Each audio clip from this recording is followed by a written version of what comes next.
Fala pessoal, tudo certo? Danilo Martins aqui na área hoje para mais um vídeo, hoje falando aí sobre o grupo G da Copa do Mundo. Eu tava fazendo os vídeos, né, gravando só a minha face, digamos assim, pelo celular, mas eu acho que assim fica mais legal pra gente terminar o grupo G e o H. Eu consigo mostrar, por exemplo, as minhas bets que eu tô fazendo para cada grupo, tá bom? Então a gente vai terminar o G e o H, assim, a forma tradicional que eu gravo vídeos, né? Minha carinha aqui do ladinho e a tela maior, ampliada para vocês verem as apostas ou notícias e tudo mais. Grupo do Brasil, Brasil, Sérvia, Suíça e Camarões. Um grupo que é dividido com o Brasil mais para frente, o Camarões mais para trás e a Sérvia e a Suíça hipoteticamente brigando pela segunda posição. Pode mudar isso, né? O Brasil pode ficar fora, o Camarões pode classificar, mas pré-copa é basicamente esse o escopo que a gente faz. Vou falar sobre o Brasil, dissertar um pouco sobre a seleção, mas sem aprofundar muito, porque a gente sabe basicamente como o Brasil joga, quem são os principais destaques, então eu quero auxiliar vocês mais com seleções que a gente não fala tanto, que a gente não repercute tanto do que nossa própria seleção brasileira. Mas, já começando pelo Brasil, antes de tudo, eu peço o seu like aqui do vídeo e peço inscrição no canal também, porque é muito importante. Bom, mas vamos lá, falando sobre o Brasil já... Nós temos o Brasil mais preparado para Copas do Mundo desde 2006. É uma seleção que tem um projeto muito bom, um projeto que vem com um técnico que já está desde 2018 na seleção, isso é muito importante. Um talento e individualismo muito acima da média em termos das seleções que estão na Copa, né, da maioria no caso, e também das seleções que nós tivemos em 2010, 2014 e 2018, uma seleção muito mais pronta do que esses anos. Em 2006 a gente tinha Ronaldo, Fenômeno, Ronaldinho, Kaká, Roberto Carlos, tínhamos uma zaga interessante, 2002 também, mas até em relação a esses anos, acho que talvez 2006 ficou um pouco acima, mas em relação a 2002, o povo acredita muito mais na seleção esse ano. Isso é interessante porque o Brasil realmente merece essa atenção, para ir uma seleção que tem, de fato, jogadores que são de muita qualidade. Você vê que, por exemplo, o quarteto de frente hoje é Neymar, Paquetá, Rafinha e Richarlison. Eu, por exemplo, não sou muito fã desse quarteto. Só que aí você olha, por exemplo, para o banco de reserva, você tem Jesus, Antony, Rodrigo, Pedro e Vini Júnior. 5 jogadores de altíssimo gabarito e totalmente capazes de mudar um jogo quando entrarem na partida. Aí você tem, por exemplo, o Militão na zaga, podendo ajudar na lateral direita, em caso de lesão do Danilo. Você tem o Bruno Guimarães no meio de campo. Você tem o Fabinho como volante. Você tem o Everton Ribeiro também para ajudar na sustentação desse meio de campo. Então é uma seleção que ela tem uma tática pré-definida para os 11 iniciais, que muitas vezes o Tite também insiste um pouco nisso, e eu nem discordo, porque taticamente o jogador pode ser muito mais útil para ele do que, por exemplo, um Vinícius Júnior, né, que estão falando se vai se titular ou não, mas é um time que ele tem opções no banco, ele olha para o banco e o Tite e vê, né, jogadores com potencial de mudar uma partida. Então, para mim, isso é o mais interessante. E é um time que sabe se defender e sabe atacar. O Brasil fez 40 gols nas eliminatórias, conta, por exemplo, 27 da Argentina. O Brasil tomou só 5 gols em 17 jogos nas eliminatórias. A Argentina tomou 8. E a gente está falando de uma Argentina que é favorita ao título da Copa, assim como o Brasil. E muita gente elogia a Argentina. Então, tem aquela falácia de que o Brasil só pegou adversários fracos nessa trajetória. Ok. Mas a Argentina pegou os mesmos adversários fracos e fez muito menos gols e tomou mais gols também. Nos amistosos, o Brasil pegou Tunísia, meteu 5-1, Gana 3-0, Coreia do Sul 5-1, Japão 1-0. Ok, ganhou dos 4 adversários fracos, mas ganhou e goleou em 3 dos 4 amistosos recentes. E se não tivesse vencido? E se tivesse tropeçado? E se tivesse jogado mal?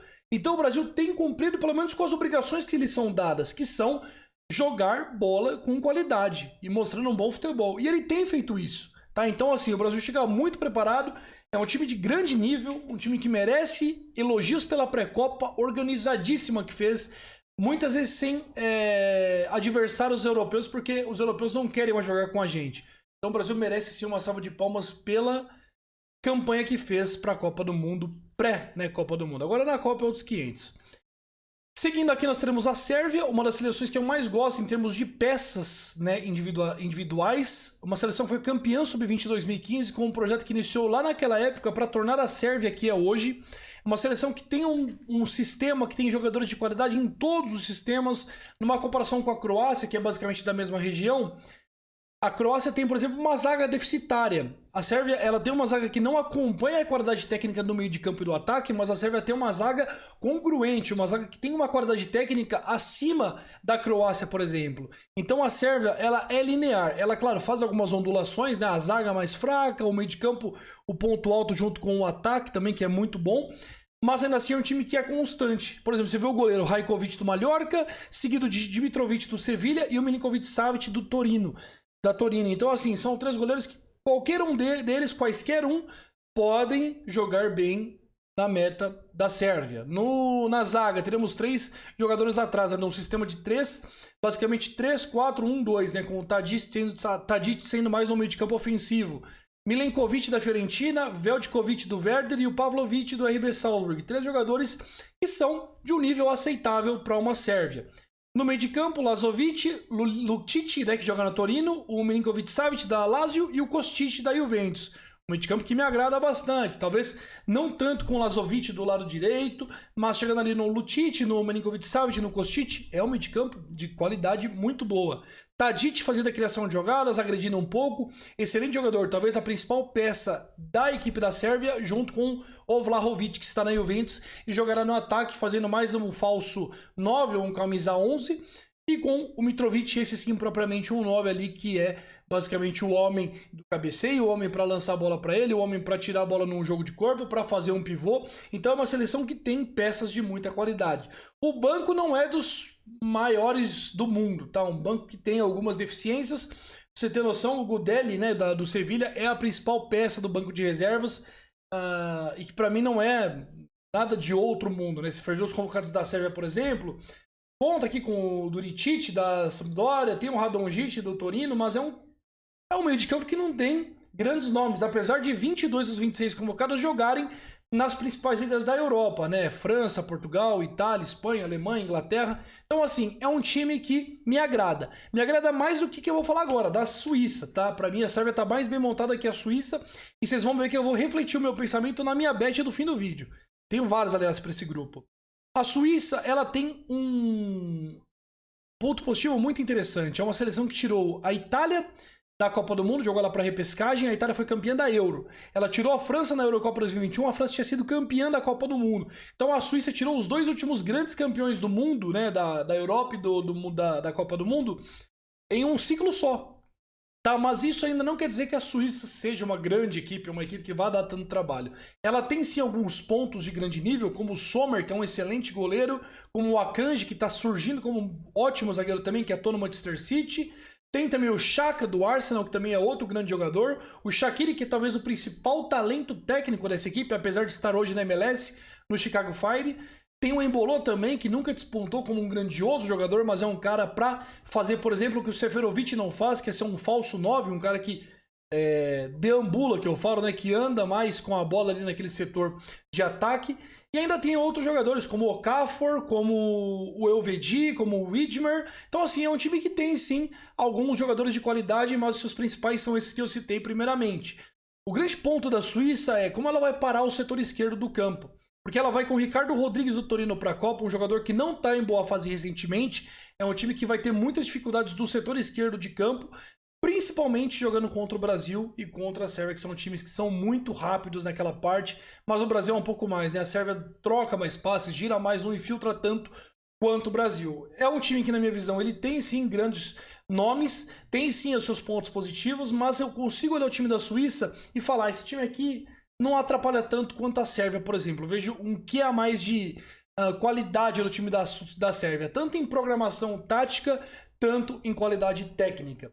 É também o começo de um trabalho do Murat Yakin, né? O Petkovic sai para a entrada do Murat Yakin, é o começo de um trabalho que eu digo de anos, né? Que tem que ser feito numa seleção para ela atingir um alto nível.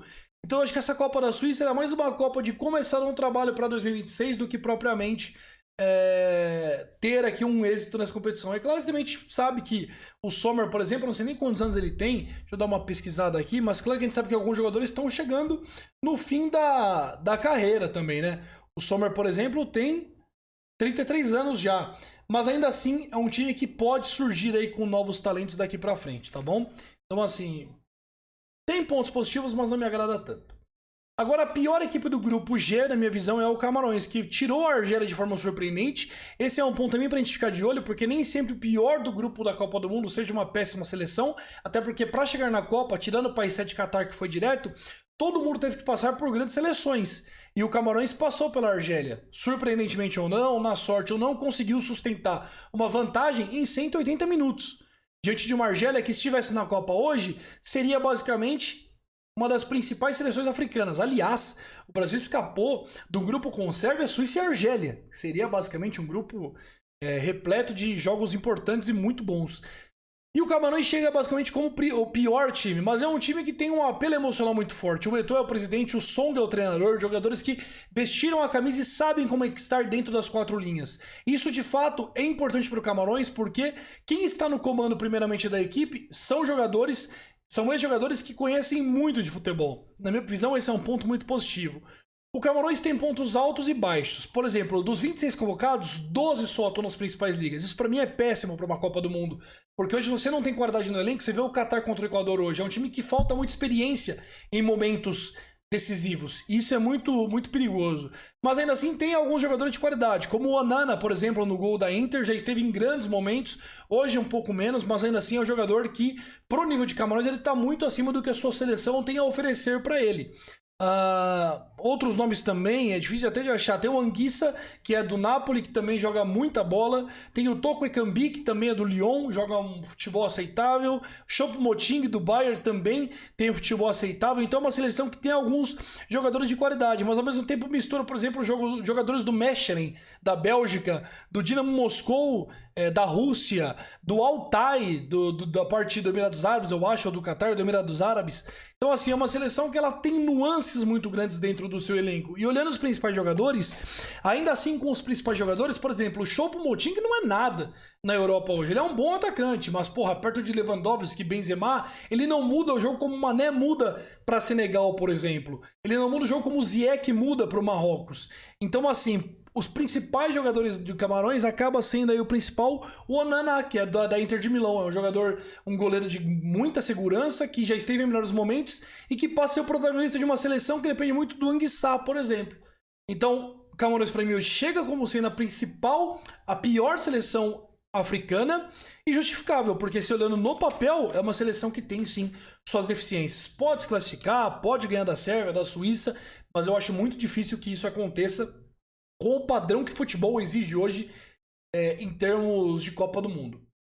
Minha primeira aposta para o grupo, meia unidade, Sérvia para classificar, 2,10 pelo que eu já disse aqui no vídeo, tá? Vou com meia unidade nessa aposta, acho que a Sérvia é mais seleção que a Suíça hoje.